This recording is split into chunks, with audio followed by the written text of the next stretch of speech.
sa lahat, I want to acknowledge Ate Tess for coming sa ating. Okay, so inuulit ko ang aking babahagi sa inyo ngayon is resurrection breaks the power of death and sin. Nais ko muna magsitayo kayong lahat, tayo muna ay mananalangin. Panginoong Diyos na makapangyarihan sa lahat, maraming salamat po muli sa mga sandaling ito na binibigyan mo po kami ng pribilehyo na magkaroon ng isang ganitong pagtitipon sa loob ng isang linggo. Maraming salamat, Panginoong Diyos, sa iyong kabutihan, sa iyong pagmamahal sa bawat isa sa amin, na dinako mo na naman kami sa lugar na ito upang sama-samang magpuri sa iyong makapangyarihang pangalan. Salamat sa kapatawaran, sa pagpapalaya sa bawat isa sa amin na duman yung gumagapo sa amin dati, Panginoong Diyos. Maraming salamat. You set us free. Yes, In the name of Jesus, you set us free. Yes. Sa aking pagbabahagi sa mga sandaling ito, buksan mo po ang puso ng bawat isa upang maintindihan nila ang nais mong ipabatid sa bawat isa, Panginoon Diyos. At ito po ay patungkol ulit sa resurrection.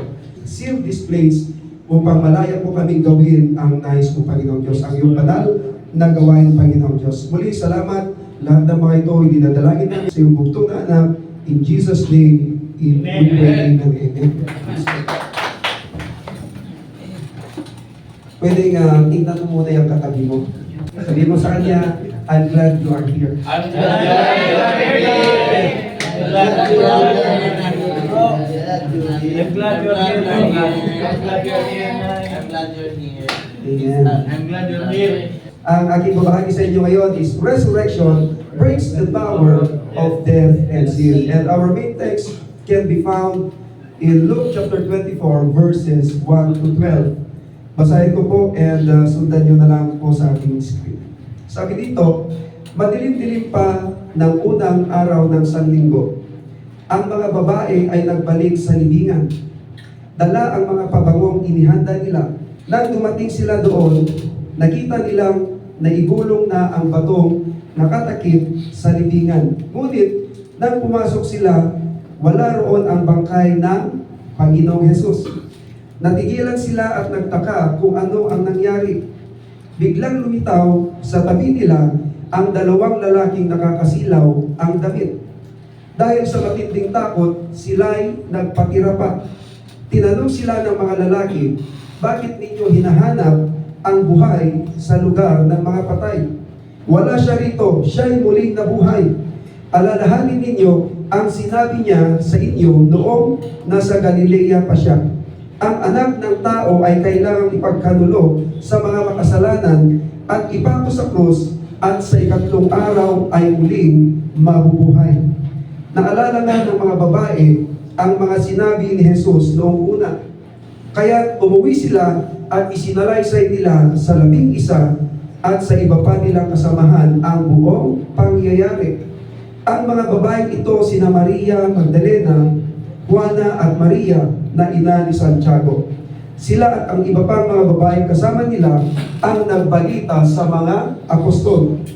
Akala ng mga apostol ay kahibangan lamang ang kanilang sinasabi, kaya ayaw nilang paniwalaan ang mga kababaihan.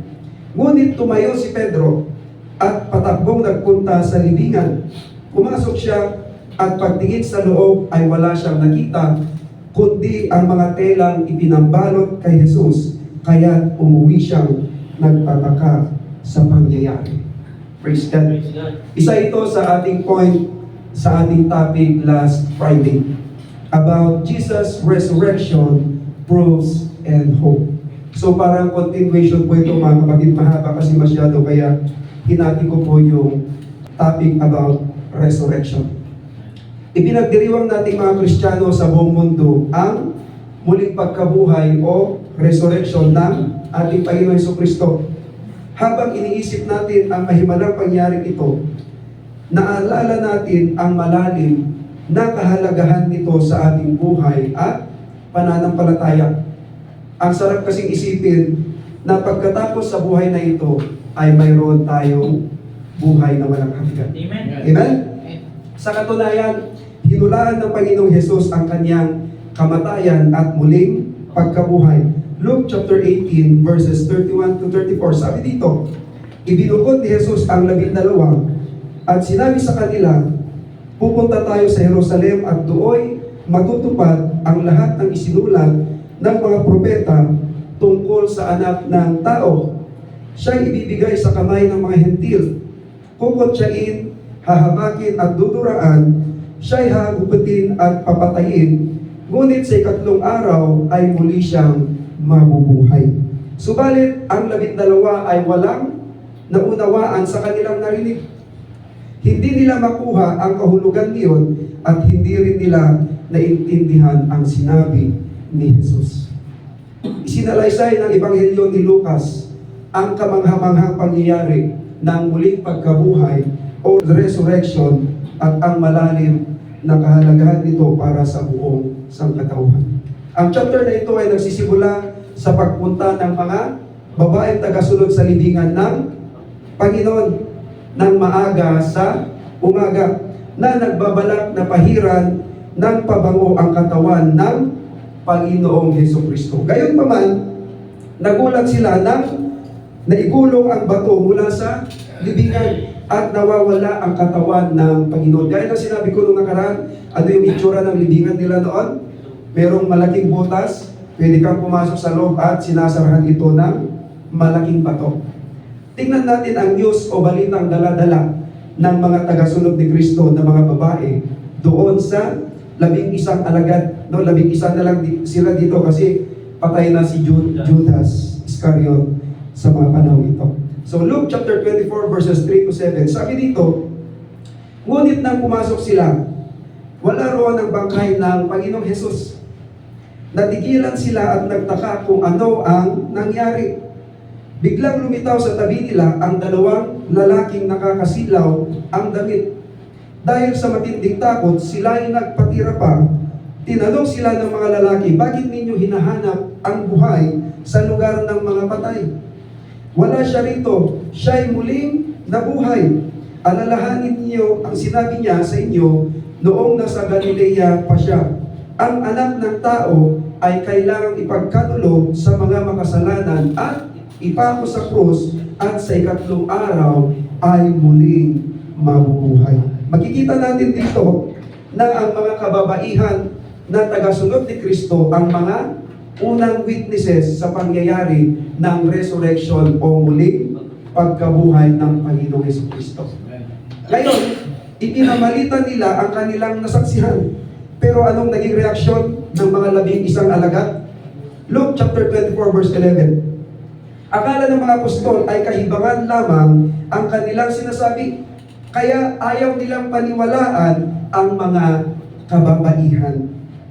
Mga kapatid, matapos masaksihan ng mga alagad ng Panginoong Hesus sa loob ng 3 taon sa mga himala na ginawa ng Panginoon at kahit nga patay ay kaya niyang buhayin, pero nagkaroon pa rin sila ng doubt or disbelief sa pangyayari.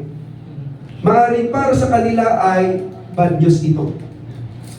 Kasi hindi nila lubos maalala o maisip ang sinabi ng Panginoon sa kanila na sa ikatlong araw ay mabubuhay siyang muli. Praise God. Luke chapter 24 verse 12. Ngunit tumayo si Pedro at patakbong nagpunta sa libingan. Pumasok siya at pagtingin sa loob ay wala siyang nakita kundi ang mga telang ipinambalot kay Jesus. Kaya't umuwi siyang nagtataka sa nangyari. Even Apostle Peter, nakita niya mismo ang pangyayari na wala ang Panginoong Jesus doon sa kanyang libingan. Ay umuwing nagtataka lang siya sa nangyari. Na hindi niya rin lubos maisip na ang Panginoon ay nabuhay ng maguli.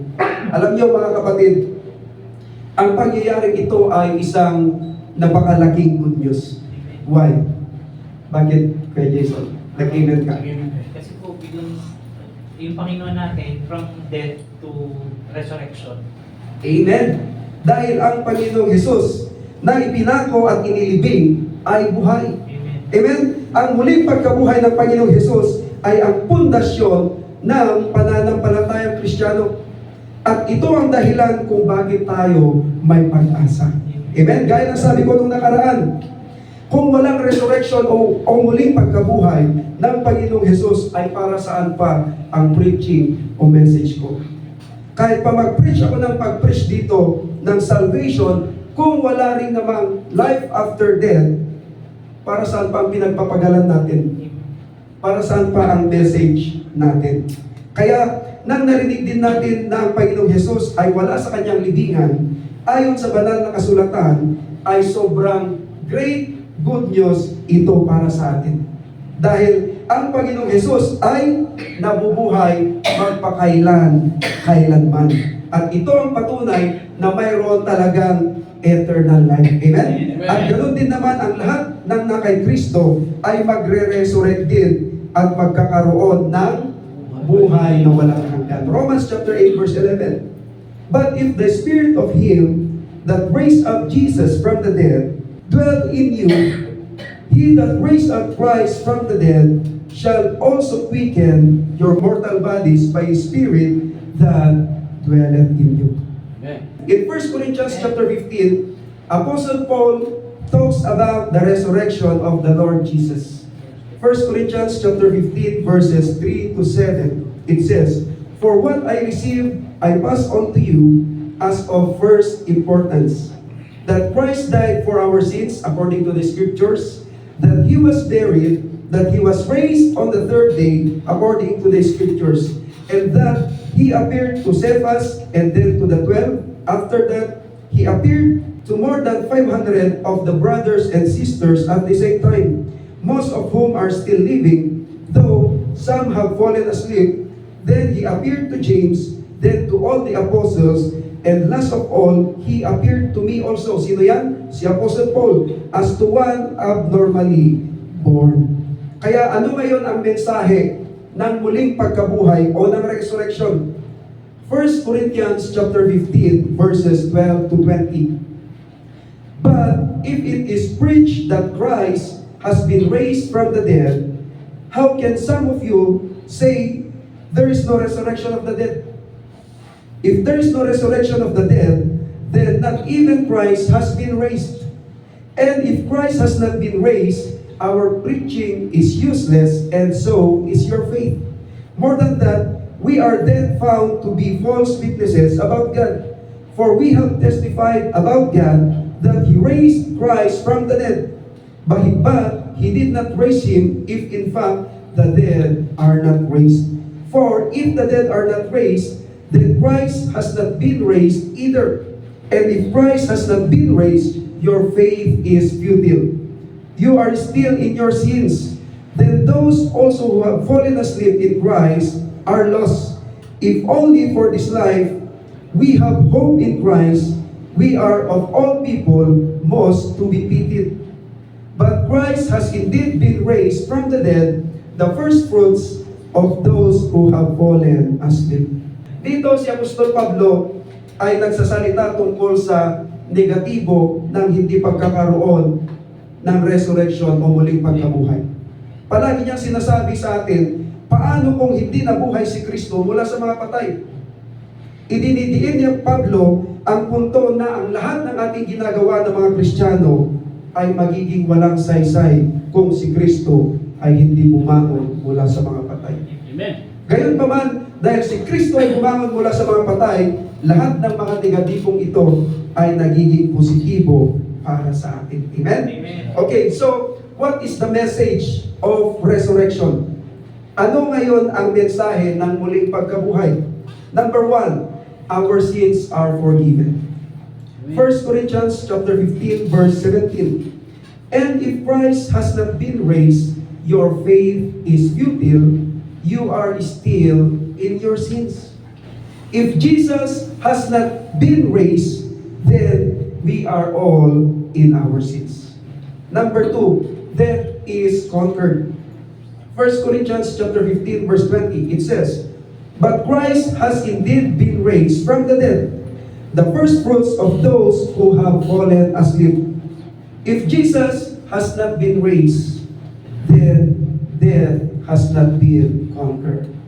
Amen? Amen. Number 3, eternal life possible.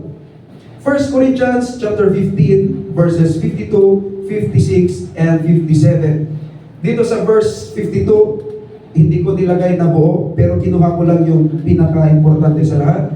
Sabi doon sa verse 52, death has been swallowed up in victory. Verses 56 to 57, the sting of death is sin, and the power of sin is the law. But thanks be to God, He gives us the victory through our Lord Jesus Christ. Amen? Kung ang kamatayan ay hindi pa nadaig, wala tayong dahilan para ipagpalagay na ang kanyang kamatayan ay pinawi ang mga kasalanan. Remember this, mga kapatid, kung ang Panginoong Hesus ay nabuhay mula sa mga patay, kung ganon ang kapangyarihan ng kamatayan ay naalis na, nangangahulugan na kapangyarihan ng kasalanan mismo ay nawasak o nasira na. Amen? Dahil ang kasalanan at kamatayan ay magkasamang dumating sa sangkatauhan. Ang kamatayan ng Panginoong Hesus ay para gapiin ang kamatayan at kasalanan, at ang muling pagkabuhay ng Panginoong Hesus ay ang selyo para sa mensahe ng kamatayan dulot ng kasalanan. Remember, forgiveness of sin is the basic need of every human.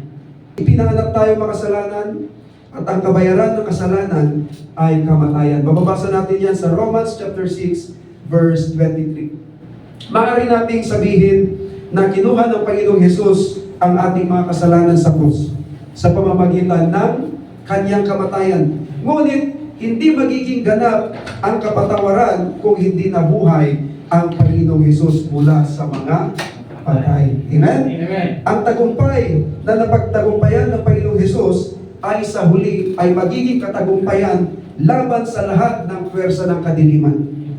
Ang kamatayan ang huling kalaban, at ang huling kalaban ay pupuksain. 1 Corinthians chapter 15, verse 26, it says, the last enemy to be destroyed is death. Amen? Amen. Kaya ang mensahe ng resurrection o muling pagkabuhay ay mabubuhay tayo kasama ni Amen. Kristo. Praise God? Patay lang tayo. Amen? Okay, sa sandaling mamamatay ang isang ligtas na tao, makakasama niya ang Panginoong Hesukristo. Makikita rin niya ang kanyang mga minamahal na ligtas sa kaharian ng langit, at makakasama niya sila. Di ba? Napakaganda nun, mga kapatid. At iyan ay napakadakilang pag-asa sa bawat isa sa atin na mananampalataya at tagasunod ng ating Panginoong Hesukristo. Praise God. Amen. Okay, number 4, the resurrection makes us part of God's new creation. Sa Tagalog, ang pagkabuhay na maguli ay ginagawa tayo na bahagi ng bagong nilalang ng Diyos. 2 Corinthians chapter 5, verse 17, it says, very familiar ito sa mga Kristiyano, ano po. Kung hindi familiar ito sa iyo, dapat kabisado natin ang talatang ito. 2 Corinthians chapter 5, verse 17, therefore, if anyone is in Christ, the new creation has come. The old has gone, the new is here. Mas paliwanag sa Tagalog, sabi niya, kaya kung nagkipag-isa na kay Kristo ang isang tao, isa na siyang bagong nilalang. Wala na ang dati niyang pagkatao. Sa halip, ito'y napalitan na ng bago. Praise God. Kung titignan natin ang pagkalikha ng Diyos sa tao, ay perpekto noong una. Pero sila ay dinaya ng ahas na si Satanas. Kaya nakapasok ang kasalanan at kamatayan. Nasira ng tuluyan ang relasyon ng tao sa Diyos. Ang resurrection ay hindi lamang historical event, kundi ginagawa tayo na bahagi ng bagong nilalang ng Diyos sa pamamagitan ng Panginoong Hesukristo. Amen? Sa pamamagitan ng resurrection o muling pagkabuhay, ginapi ng Panginoong Hesus ang kasalanan at kamatayan at binuksan ang daan tungo sa buhay na walang hanggan para sa lahat ng naniniwala sa Kanya. Amen? Pinatunayan niya na siya ay hindi lamang isang propeta o isang moral na guro, kundi ang anak ng Diyos na may kapangyarihang lupigin ang kamatayan at mag-alok sa atin ng kaligtasan. Praise God. Alam niyo, napakabuti ng ating Diyos. Dahil sa pamamagitan ng kamatayan at muling pagkabuhay ng Panginoong Hesus, ang Diyos na lumikha ng lahat ay ire-restore niya ang kanyang buong nilikha sa pamamagitan ng pag-alis ng kamatayan mismo. Napakasarap siguro mamuhay ng walang kamatayan. Ano po? Ang mga tao kung ano-anong ginagawa nila or tinitake nila na herbals para sakaling ma-extend yung kanilang buhay. Pero pagdating sa langit, mga kapatid, eternal life. Amen. Because of the resurrection, we are part of God's new creation. At mayroon tayong role na dapat gampanan sa loob nito. Yamang mayroon tayong maluwalhating pag-asa ng pagkabuhay muli, dapat tayong magpatuloy sa ating gawain. Amen? Dapat tayong magpatuloy sa ating paglilingkod. The resurrection is a call to action for us as believers. Tinatawag tayo nito na mabuhay ng may pananampalataya at pag-asa. Tayo ay tinawag upang maging patotoo ng God's new creation. Sa pagdiriwang natin ng muling pagkabuhay ng Panginoong Hesukristo, alalahanin natin ang ating tungkulin na mamuhay bilang kanyang mga tagasunod at dalhin ang mabuting balita ng kanyang kaligtasan sa lahat ng makikinig. Amen? Ginagawa pa natin yun, mga kapatid? Praise God. Balikan natin ang ating main text sa Luke chapter 24. Nasaksihan ng mga tagasunod ni Kristo na mga kababaihan ang walang laman na libingan. Nasaksihan ni Apostol Pedro ang walang laman na libingan at pareho silang nagtaka sa mga nangyari. Then, later on, nagpakita rin ang Panginoong Hesus sa kanyang mga alagad. Yung pagtataka at takot na naramdaman ng mga alagad ay napalitan ng napakalaking kagalakan o great joy. Praise God. Luke chapter 24 verses 40 to 41.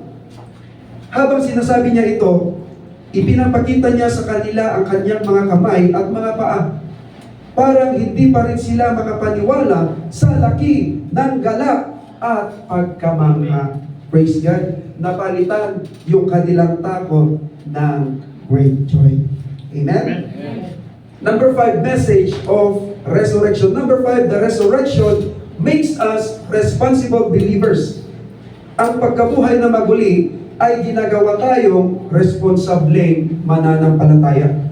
Luke chapter 24 verses 50 to 53. Pagkatapos ng mga ito, sila'y isinama ni Jesus sa labas ng lungsod. Pagdating sa Bethania, itinaas niya ang kanyang mga kamay at sila'y binasbasan. Habang iginagawad niya ito, siya na may lumalayo paakyat sa langit. Siya'y sinamba nila at pagkatapos ay masayang-masaya silang bumalik sa Jerusalem. Palagi silang nasa templo at dooy nagpupuri sa Diyos. Dahil sa nasaksihang resurrection and ascension ng Panginoong Hesukristo ng mga alagad, ay masaya silang nagpupuri at naglilingkod sa Diyos. Amen? At anong responsibility o isang responsibility o mission ng isang mananampalataya ni Kristo? Very familiar verse, Matthew chapter 28 verses 19 to 20. It says, "Therefore, go and make disciples of all the nations, baptizing them in the name of the Father and of the Son and of the Holy Spirit, and teaching them to obey everything I have commanded you.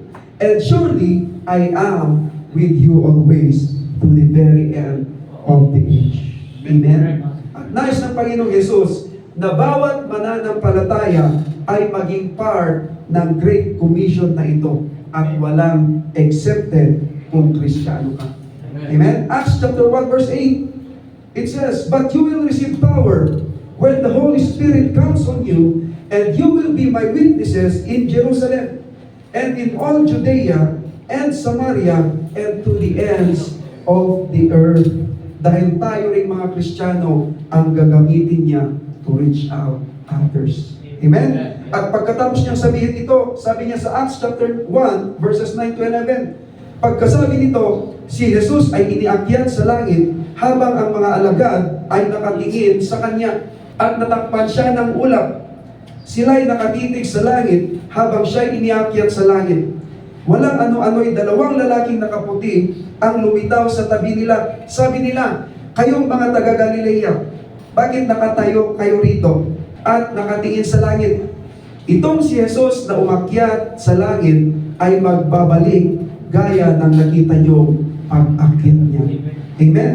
At habang inaantay natin ang muling pagbabalik ng Panginoong Jesucristo, dapat patuloy tayong sumasamba sa Kanya. Tinawag tayo na magpatuloy sa pagpupuri sa Kanya. Tinawag tayo na tanggapin at lumakad sa kapangyarihan ng Banal na Espiritu. Tayo ay tinawag na ipatotoo ang resurrection o muling pagkabuhay at gawing alagad ang lahat ng mga bansa. Amen? Pero higit sa lahat mga kapatid, ay dapat nakahanda tayo sa muling pagbabalik ng Panginoong Jesucristo. Amen? Gaya ng topic kanina sa ating DS, na marami pong tumatawag sa Panginoong Jesucristo. At sila ay nagsasabi na gumawa sila ng mga himala sa pangalan ng ating Panginoon, nagpahayag ng mga salita ng Diyos. Pero anong sabi ng Panginoon sa kanila? Hindi ko kayo nakikilala. Alam niyo mga kapatid, ito ay ang salitang napakasakit na marinig sa ating Panginoong Jesucristo. Nagsasabihin niya sa iyo, hindi kita kilala. Kaya napakaganda yung BS natin kanina mga kapatid, na dapat anuman yung ating napag-aaralan ay sa buhay natin. Mas magandang marinig sa ating Panginoong Jesus sa kanyang muling pagbabalik. Sabi niya, well done, Brother Jason. Amen. Good and faithful servant. Amen. Praise God. Sa ating pagtatapos mga kapatid, remember this. The message of resurrection are our sins are forgiven, death is conquered, and eternal life possible. The resurrection makes us part of God's new creation. And the resurrection makes us responsible believers. Are we responsible believers, mga kapatid? Praise the Lord. Patuloy lang tayo sa paglilingkod, mga kapatid. Amen. At panghawakan ang ating napakalaking pag-asa sa Panginoong Jesucristo, ang resurrection o muling pagkabuhay. 1 Corinthians chapter 15 verse 58. Sabi ng Apostol Pablo, therefore, my dear brothers and sisters, stand firm. Let nothing move you. Always give yourselves fully to the work of the Lord, because you know that your labor in the Lord is not in vain. Nawa ang resurrection ng ating Panginoong Jesucristo ay magbigay sa atin ng great joy at desire na magpatuloy sa paglilingkod hanggang sa kanyang muling pagbabalik. Anong sabi ng mga anghel sa mga alagad ng Panginoon? Wala siya rito. Siya'y muling nabuhay. He is not here. He is risen. At yan ang nagbibigay sa atin ng napakalaking pag-asa at kagalakan. Nais ko pong magsintay tayo lahat mga kapatid. At tayo po'y patuloy na papurihan ng ating Diyos na Thank you, salamat Pastor. Thank you, salamat Pastor sa magandang balita na ibinahagi. Naniniwala ba tayo na ang Diyos ay nabuhay ng muli? Amen! Parang di tayo naniniwala. Naniniwala ba tayo na ang Diyos ay nabuhay na magmuli? Amen! Talaga mahina. Isa pa, naniniwala ba kayo na ang Diyos ay nabuhay na magmuli? Amen! Yan. Na magmuli. So hindi na po natin patagalin dahil ang susunod po natin ay testimony. Bago. Yeah. Good morning po sa ating lahat. Magpapasalamat ko na din-invite, din-welcome ako dito sa GCL. Amen. Maraming salamat sa inyong lahat at maraming salamat una-una sa Panginoon. Amen. Ito po sa Matthew 7 verse 7. Hindi ba, ang sabi ng Panginoon, tayo ay humingi, at tayo bibigyan. Amen. At tayo ay At tayo ay humanap, tayo ay makakatagpo. At Amen. pumatok, tayo ay pagbubusan. Amen.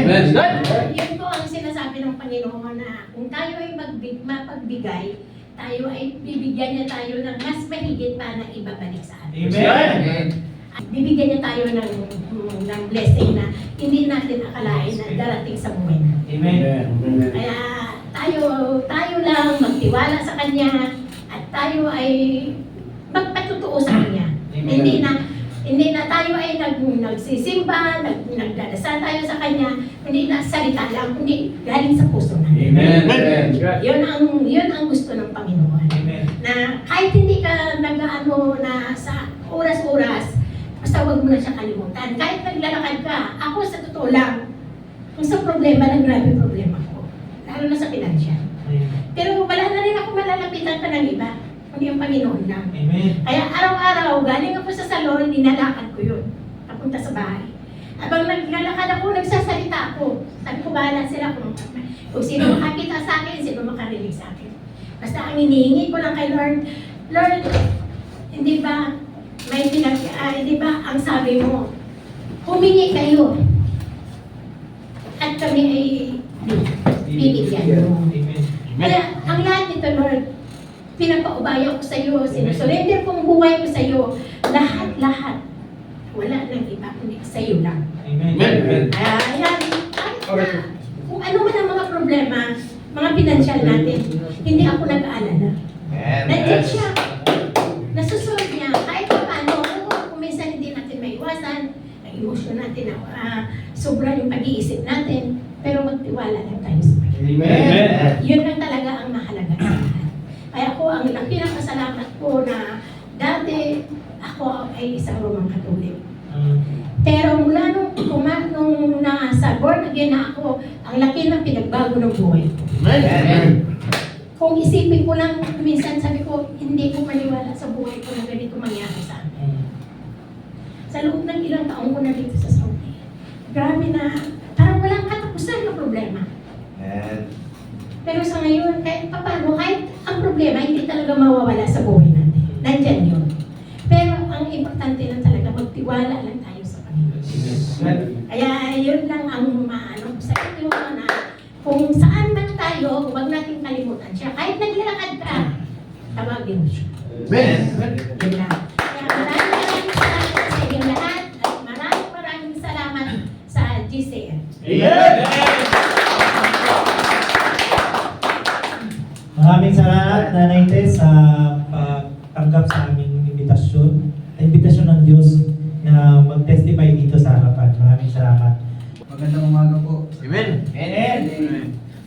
Una po sa lahat, salamat sa Panginoon dahil pinakilala siya sa akin yung vision. Amen. Po, totoo lang, matagal na po talaga akong nag-isumba dati. Pero once nung nag-isip ko sa trabaho, sabi ko, gusto kong magsimba ulit pero hindi ko alam kung paano. Yung time na nakilala ko po yung DCN, sabi ko baka ito na talaga yung tawag ng Panginoon para bumalik po kasi po. So, ganyan po. Praise God po. Salamat. Team Friday po nakakatin ako. Amen. Yes. Sana magtuloy-tuloy po. Amen. Gusto ko lang pong salamat sa Panginoon dahil gusto ko lang malaman yun na may sakit po ako. Meron po akong hip urticaria. Bawal po akong ma-expose sa init na mamatag po yung katawan ko. Pero praise God po, kasi dati po, nung mga nakaraang buwan, araw-araw po ako nainunom bago ako masok sa trabaho, bago ako matulog. Pero ngayon po, salamat po ako sa Panginoon kasi po, ilang linggo na rin po kami nakakainan ng gawad. Sana po, tuloy-tuloy na po. Amen. Yun lang po, salamat. Amen.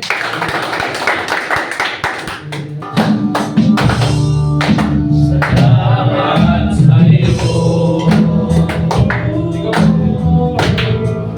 Aking Panginoon.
po ay manalangin.